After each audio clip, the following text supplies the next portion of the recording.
poursuivons ce tour de l'actualité, toujours en Afrique du Sud, toujours à propos de Monsieur Luko. Mais cette fois-ci, nous avons appris qu'Eliott, qui a défrayé la chronique il y a quelques semaines, serait cette fois-ci décédé pour de vrai. Mais encore une fois, il n'y a pas de preuves sûres. Nous ne sommes pas sûrs de cette nouvelle, car il y a des médias qui se sont relayés pour passer cette information. Mais vous allez suivre un segment qui va vous éclairer un peu plus sur la question.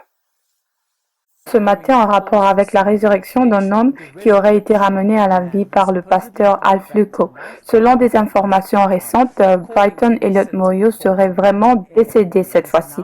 Céline Dello Massikane couvre cette histoire pour nous. Elle est au tribunal de première instance de Johannesburg ce matin. Céline, bonjour. Donc, récapitulons très vite à propos des deux personnes qui devraient comparaître devant le tribunal à la suite de cette vidéo qui est devenue virale.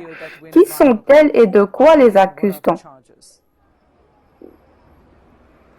Donc, de ce que nous comprenons à ce stade, c'est que les arrestations qui ont eu lieu en mars sont en fait la deuxième comparution de ces deux suspects en particulier.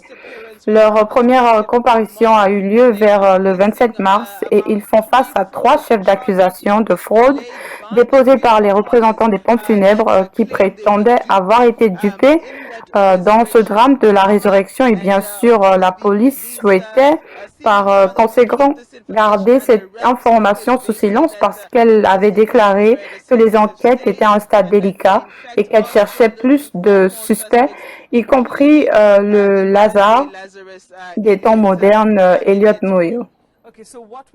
D'accord, nous entendons donc parler de lui au Zimbabwe et sa famille dit qu'il est décédé au début du mois d'avril.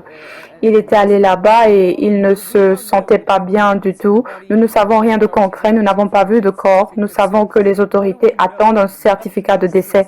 Alors que savons-nous exactement? Que dit la police à propos des informations venant de là-bas?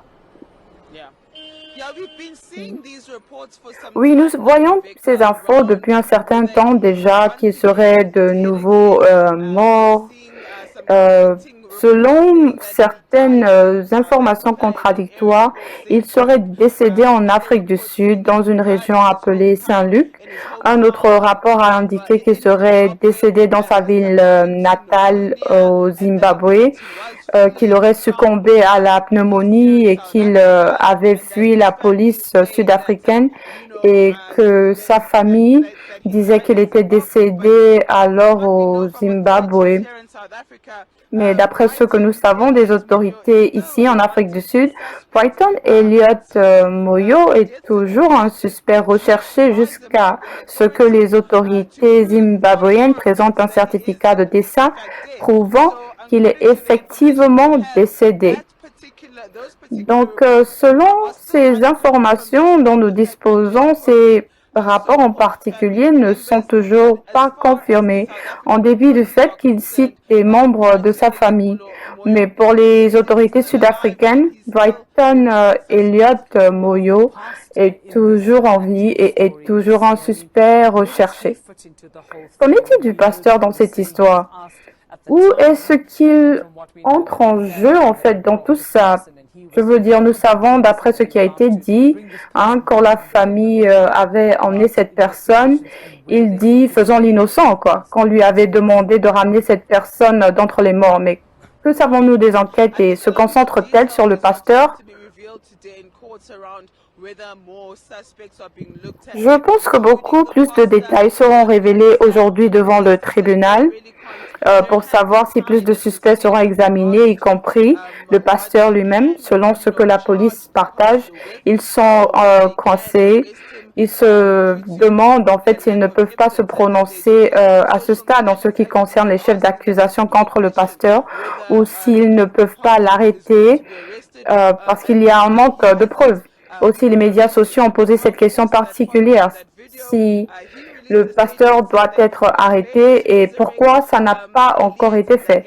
Mais nous savons bien que suite à cette vidéo, Il a publié une déclaration selon laquelle il n'avait jamais prétendu ressusciter Elliot et ce dernier avait commencé à respirer dès le moment où il était entré dans l'enceinte de son église. Il y a de nombreuses déclarations contradictoires à ce sujet et bien sûr nous savons que la Commission des droits de la LCR, chargée de la promotion et de la protection des droits religieux et culturels, n'a en fait pas encore ouvert sa propre enquête sur le pasteur Alf Luco, ce qui aiderait beaucoup la police dans leur investigation autour de cette affaire particulière. Il est donc essentiel que la commission LCR entame une enquête qui ne pourrait commencer que lorsque les nouveaux commissaires auront été installés car le mandat de Makwanese Kaluva et ses commissaires vient de prendre fin. Ainsi, à ce stade, cette enquête est en suspens, mais nous en parlerons avec l'autorité nationale juridique après l'audience d'aujourd'hui. Comme ça, on pourra avoir plus de détails et savoir à quel niveau se trouvent les enquêtes concernant le pasteur.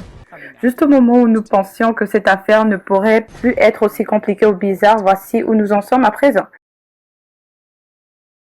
Voilà, frères et sœurs, comme vous venez juste de constater, il s'agissait de Brighton Elliott Moyo, celui qui a défrayé la chronique, le Lazare des temps modernes, comme il a été surnommé. Nous ne savons toujours pas s'il est effectivement décédé ou s'il est toujours en vie, mais tel que vous avez pu le constater, la police est toujours à sa recherche, mort ou vivant, car nous voulons des preuves, il faut des preuves. Et vraiment, à propos de la sœur ou des sœurs qui ont été victimes de ce faux pasteur Alphonse Luco, comme le frère Georges le dit souvent, ne suivons pas l'homme, mais suivons Dieu. Parce que dans tout ça, ce sont nos sœurs qui sont les plus victimes de ces viols. Bon, c'est sûr, elle ne savait pas, oui, mais elle s'est retrouvée quelque part, la seule, avec un homme qu'elle pensait être un homme de Dieu. Et ce qui s'est passé, c'est passé. Mais ça aurait pu être évité si nos sœurs aussi apprennent à être un peu plus prudentes, déjà de un. C'est vrai, nous recherchons la délivrance, c'est vrai, nous recherchons le Seigneur, mais faisons-le dans la prudence. Car tout homme qui se dit de Dieu n'est pas forcément de Dieu. Mes chères sœurs, soyons prudentes. Accrochons-nous à la parole. Nos frères nous exhortent de temps à autre. Accrochons-nous à la parole d'abord et ne suivons pas l'homme, car la chair trompe. Ne les suivons pas, suivons la parole de Dieu.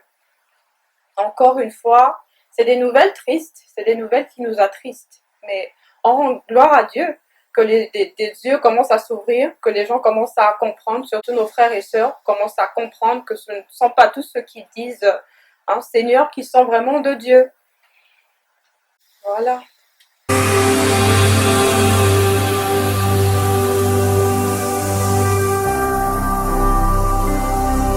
Jésus-Christ TV, vous connaîtrez la vérité et la vérité vous affranchira.